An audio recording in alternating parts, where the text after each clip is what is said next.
we're coming to the end of Ramadan. And for those of us who were raised, certainly Catholic, we also just completed Lent at Easter. And what do we know about Lent and Ramadan? Fasting, right? Ha. Well, I grew up Catholic in Lent, and what that meant was 1 year I committed to not eat chewing gum. Because my mother hated it when I smacked the chewing gum, which I did regularly. I remember 1 year, I gave up going to the sweet shop on the way home and buying candy. Notice I did not say I was fasting from eating candy. I fasted from buying candy on the way home, which was one of my favorite things to do with my little dime, which was my weekly allowance. And I thought it was the stupidest thing I'd ever heard. Why could I not eat sugar for this 45 days? What was the point? Nobody ever explained it to me.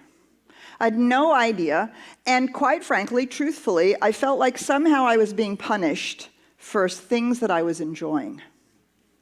And that if I really wanted to fast for Lent, the most important thing was that I would give up something that I really loved. It truthfully made no sense to me.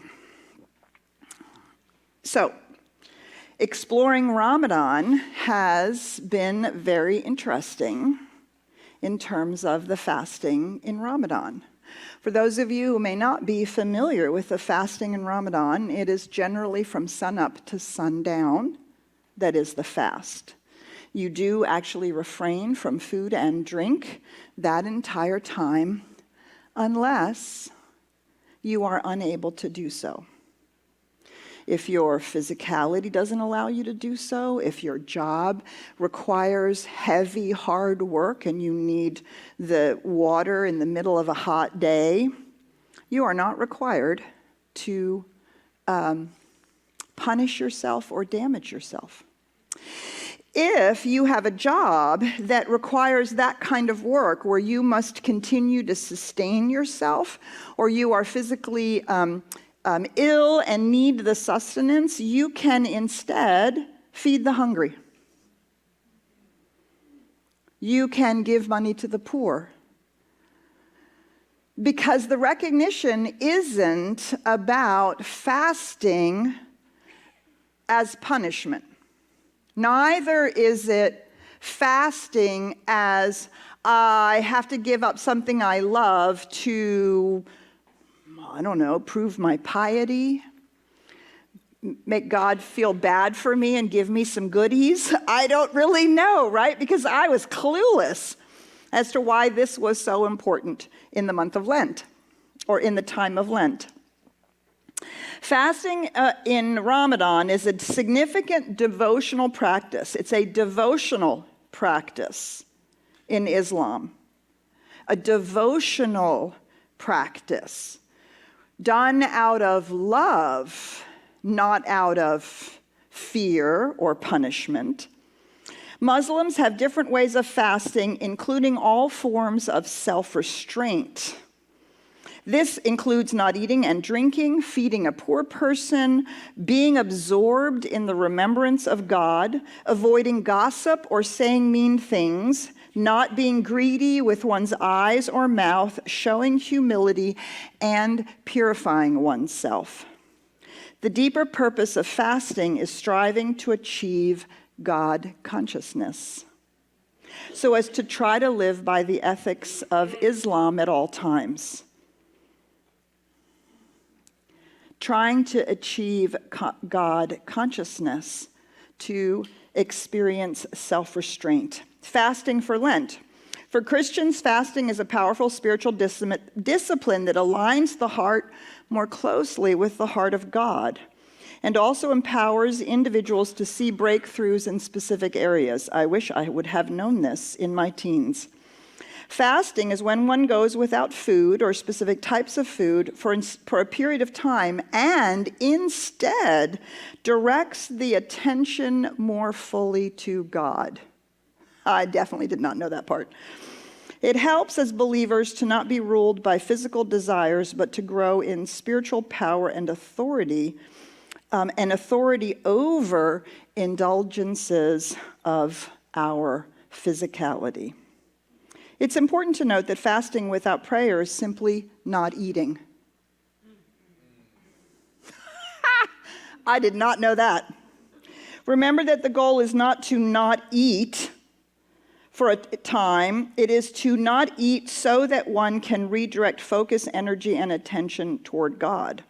The goal is to replace consuming food with a time for God.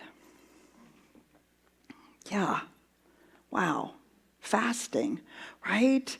And I know a lot of people who do intermittent fasting for their health and well-being, it's another way of losing weight, and all of those kinds of things. But the recognition of fasting as a spiritual discipline that is devotional, what a concept.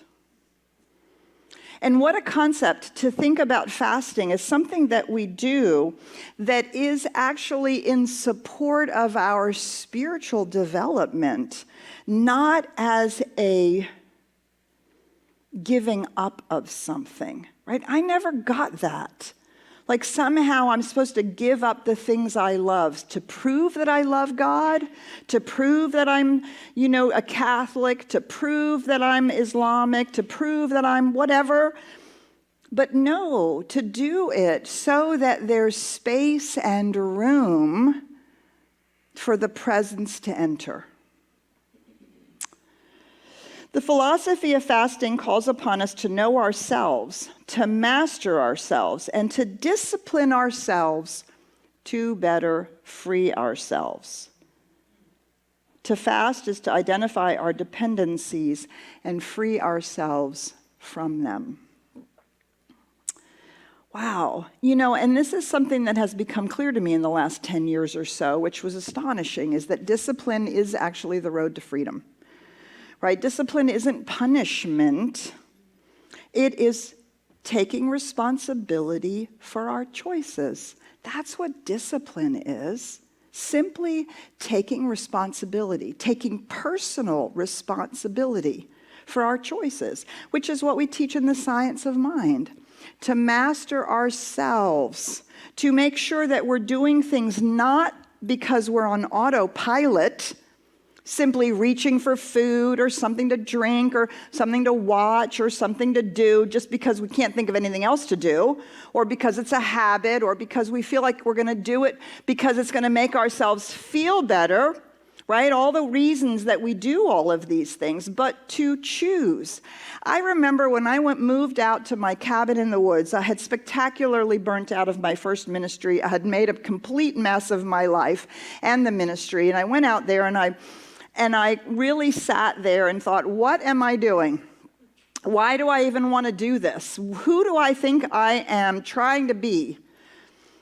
I don't actually know what I want. And I sat in my chair for 3 months. 3 months. And I would find myself walking out to the deck, and I would think, well, when did I decide I wanted to go out to the deck? Oh, well, I did it out of habit. I would go and sit in my chair. And I would find myself reading a book because I was bored of my own company and I couldn't think of anything else to do. And all of a sudden I would be reading a book and I would ask myself, when did I decide to read this book? Or did I just reach for it out of habit? I actually remember standing in the kitchen one day, 3/4 of the way through making a peanut butter and jelly sandwich, not knowing when I made the decision that I was hungry, or that I even wanted a peanut butter and jelly sandwich. I was doing it simply because I needed something to do, and it was habit. It took me 3 months to unhook the automatic patterns of staying busy, distracting myself, not having to be with myself, doing all of those things, before I could actually hear what was going on in my brain and my heart, enough to begin to process what had just happened in my life and where I thought I wanted to go. But the requirement was to master myself enough to pay attention. And so we have to ask ourselves, what are our dependencies, our distractions, and our addictions? Karen and I started talking about this. Last year I was up at the cabin. I was sitting out on my table looking at the pond. There were birds in the trees. I'd had my morning cup of coffee. She went off to do something, and I sat there, and I reached for my phone. And I reached for my phone for no reason. Wow, it's really beautiful here. I'm just going to soak it up. And I reached for my phone. I watched myself do that 10 times. 10 times. For no reason but habit. Let's check the weather. Let's check the email. Let's check the this. Let's check the that. Surely there's something out there I need to know about. Surely somebody needs to know how beautiful of a day I'm having. I should post this on Facebook. On and on and on it went. And I was like, oh my God, have I forgotten how to just sit here and enjoy? What are we dependent on? Food. We eat food to make ourselves feel better. We distract ourselves with games or with our devices, or we're just addicted to the dopamine hit, right? Of whatever it is. And so in this idea of fasting, right, it is not so much specifically food anymore as it was maybe 1,000 years ago, maybe 2,000 years ago, but to our dependencies, our distractions, and our addictions. So it is to fast is a purifying. It is a purifying and a cleansing. It is an opportunity to remove those things that fill us up unconsciously, that we do out of habit or automatically, so that we can choose to focus on the vibrant life we've been working on through our Step Out in Faith. So we can focus on hearing what's going on in our minds and our hearts and decide whether that's really what we want to be focusing on. And to limit the things that are coming at us that we're simply absorbing or addicted to. To fast from these things is to make room for our spiritual life to actually begin to come to the forefront, or to be the place from which we live, from which we move, and that is occupying our consciousness. All of you have heard about having a social media fast. Right? If you tend to be out there on Instagram or Facebook or whatever it is, Snapchat or TikTok, right? To take a fast from social media so that that dopamine hit stops being activated, right? You know how that is, how you get rid of sugar cravings. You have to not eat sugar for 5 days, right? And the first 4 are terrible. The sugar monster is at the door, wanting sugar. But when we let go of it, right, it's the same thing with social media. News, how many of us are addicted to the news? I didn't read the newspaper for years. Now I have 3 newsletters that come into my email at 7 a.m. in the morning. They give me the world and the U.S. news. It's right there at my fingertips. TV, movies, music, that constant stuff that's in the background. Can we be in our house and we immediately turn something on? We immediately want to have some background noise. We immediately want to have something going on. How many of us, you don't have to raise your hand. How many of us, when we're alone and we're having a meal, how many of us put on a movie, get on our devices? Right? I remember when Jason was growing up, one of the things I used to see, he would come to me and he'd say, I'm so bored, especially in the summer, right? After about a week, I'm so bored. Oh, I would say to him, well, here are your choices. You can have creative boredom, or I have a whole list of chores that you can do. He would say, oh, no, it's okay. And we would have a conversation about creative boredom. It's okay to be bored. Allow your creativity to flourish in those moments. Or, I have plenty of chores that you can do. Oh man, he and his friends, they would have archaeological digs in the ditch out back. And they would find all kinds of things. And they would spend days out there because they would rather do that than clean his room. Creative boredom. We have forgotten the power of boredom, the space that it creates. And so we distract ourselves and we fill it up. Devices while eating, digital games. Oh, please don't even get me started. I have 3 times I have removed every digital game from all of my devices. And then they creep back on. So I have finally decided to choose which 2 are allowed to stay on my devices.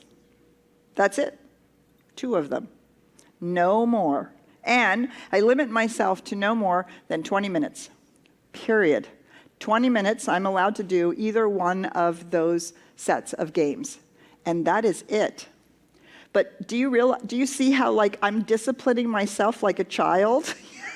Right? Because I want to do it. I want to do it. It's so much fun. And then I realized that I was playing this game and I was no longer paying attention. I was just playing it. And I'm like, why are you doing this? I don't know. I'm playing it. Because stop. I'm playing it. Just stop. I'm playing it. Stop it.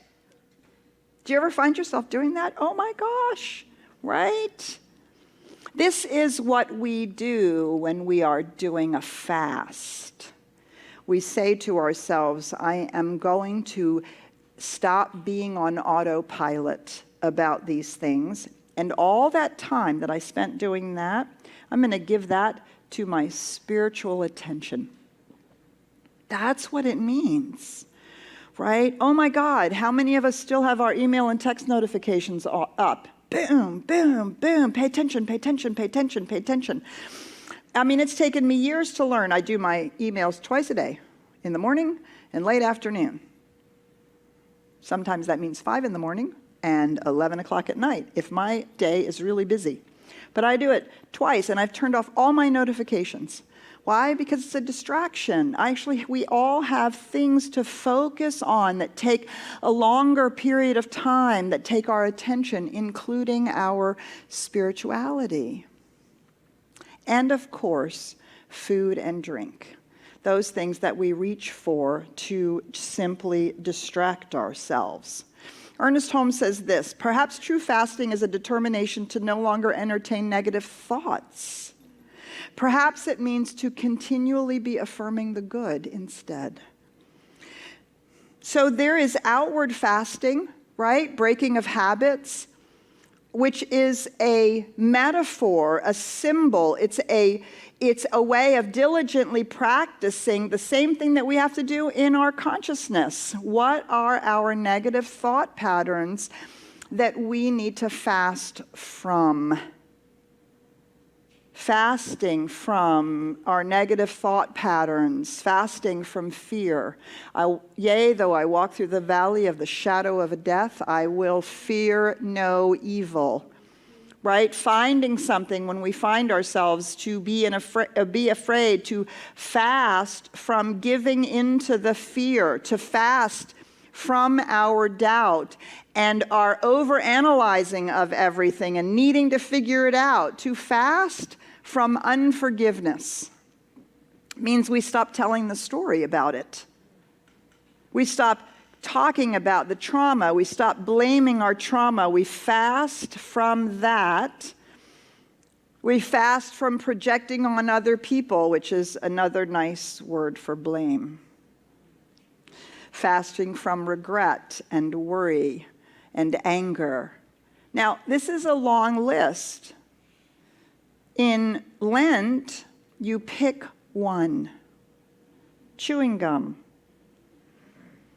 Pick one. You don't have to fast from them all. Oh my God, we'll all fall over dead because we'll be exhausted, right? Or we'll give up after 3 days and go right back to overindulging our bodies and our minds because it's too much. That's why fasting is very, very specific, right? In Ramadan, it's fasting from sunup to sundown. In Lent, it's picking a thing to fast from. So we're not going to fast from all of these things all at once. Pick one. Pick the one that is causing the most challenge. Pick the one that you've become aware of is the one that's running you in a way that you no longer want to have it run you. And say, I am going to fast now from this. I'm going to fast from it for a day. Just try it for a day. I'm going to fast from this for this week. This whole time running up to this presentation I have to do or this big scary thing I'm going to do, I'm going to fast from worrying about it. Every time I worry, I'm going to say, no, I'm fasting from that. Do you see? To fast from our negative thinking is the most powerful way that we can engage in this fasting, even more so. But if we're not fasting outwardly, do you see, we might not have the space to realize that we're not fasting inwardly. Does that make sense? If I'm distracting myself and I'm addicted to things and I'm on autopilot, I won't even realize that my worrying is running me, that my fear is running me, that my doubt is running away with me. So the outer fasting makes space for that, which is part of the reason why it's so uncomfortable. Because now all of a sudden, that which we are distracting ourselves from is front and center. But now we can fast from it to the best of our ability. Right? I love all the descriptions that I read about Ramadan. Such deep compassion. Such deep compassion for us. To recognize that it's not about perfection. It's not about doing it perfectly. It's about the practice. Do you see? It's about the practice of it. And what we are doing is developing the discipline, which is the door to freedom. It is good to practice to fast and feast on affirmations only. Why not fast from the ideas of lack and feast on the ideas of abundance? Now, this is the thing that I love about the science of mind. Yes, there is something we decide not to do, but the reality of it is deciding not to do it is not enough. I don't know if you've ever realized that, but saying I'm not going to do that, like your brain is like, well, there's a big vacuum. There's a vacuum, and so I'm going to reach the next thing I'm not supposed to do, right? Because I've created a vacuum.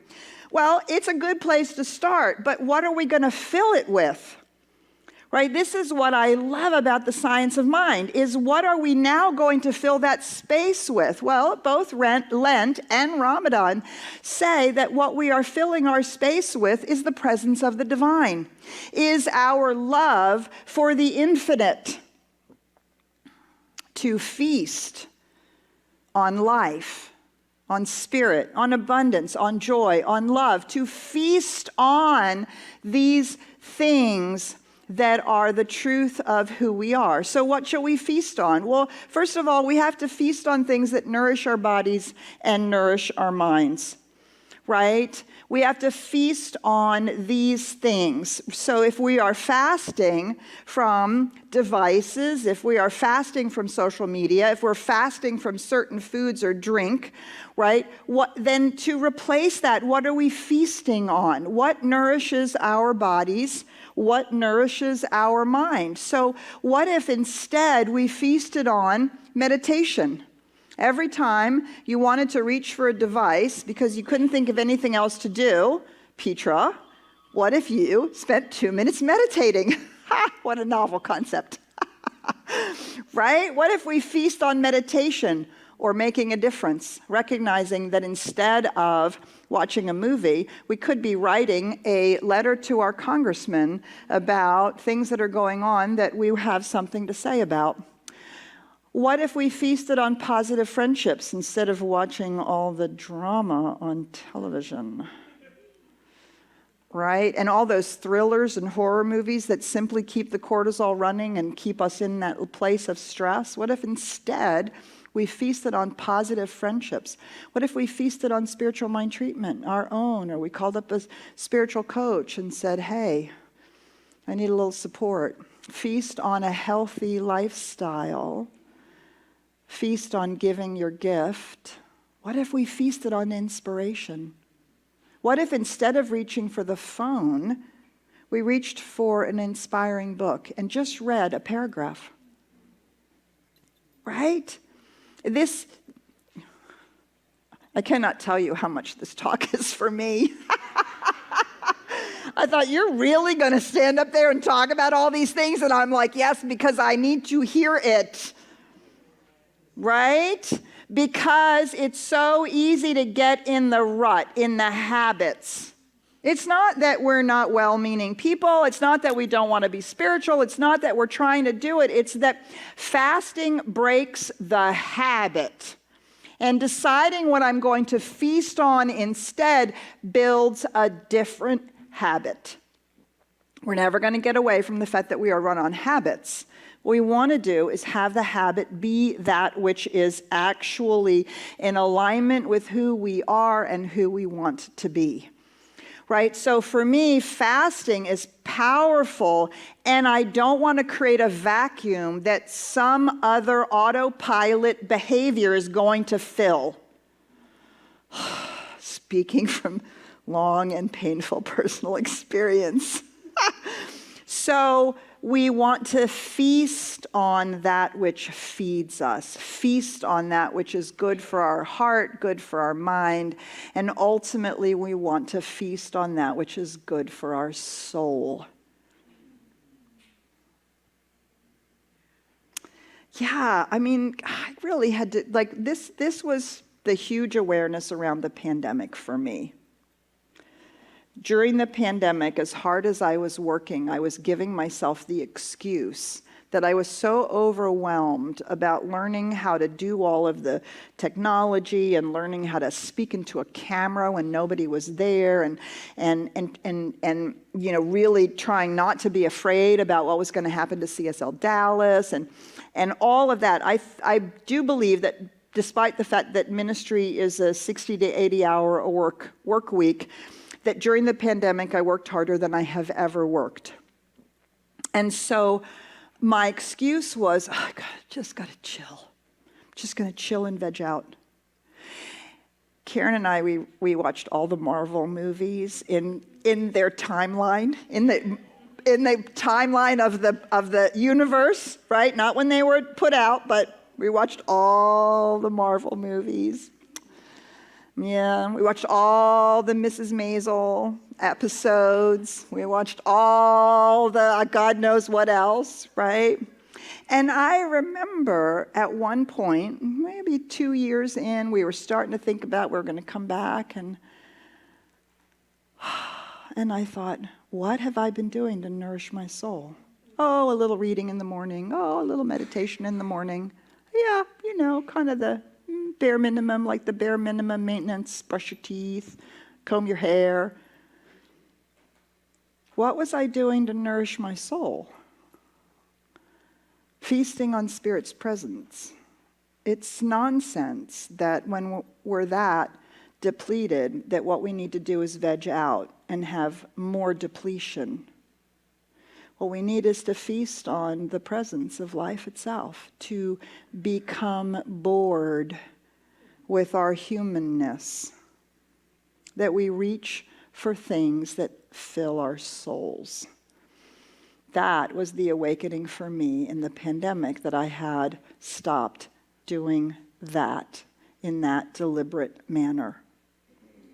And so to feast on spiritual truth, to feed ourselves spiritual truth, to nourish our souls on spiritual truth, whether that's reaching for a book or a meditation or to sit and gaze on something beautiful, to feast on the qualities of the divine, where we can see it, how we can read about it, how we can fill ourselves back up with these qualities that are always present, that are always available to us. This is not just an intellectual list. This is being present to it. But do you see the fasting makes space for us to then be present to, wow, I'm having a moment of peace. Wow, look at how that beauty is just, it's so beautiful. Just don't even talk to yourself about the beauty. Just be with it. Just be with it. Sometimes on Wednesday nights in our meditation, I say in our silence, just feel how the silence is nourishing your nerve endings. There's nothing they need to be doing. And so they can come to rest. Our energy, that sensitivity that we all have, right? When we're feasting on these things, then our whole system gets resettled. It's like having a really great, perfect meal when we're hungry. We've done a lot of work and we nourish ourselves and our bodies and we don't overeat and our bodies feel like, oh, wow. Or a really great walk or a really big belly laugh. Do you see? So we're feasting on those things that nourish us, but there's no room for it if we're not fasting from the other things. Yeah. So thank you for listening to me talk to myself. And so I have been just really, really aware of these things. And so this week I really invite you, as Ramadan is closing, right? Ramadan is closing this week. I think it's over on the 21st, so you still have a few days to participate. Pick one thing. Pick one outer thing maybe and one internal thing that you say, I'm going to fast from as much as I can during the day. Give yourself a block of time, sunrise to sunset. I'm going to fast from that. And then, what am I going to feast on instead? And let's see how it goes. So it is.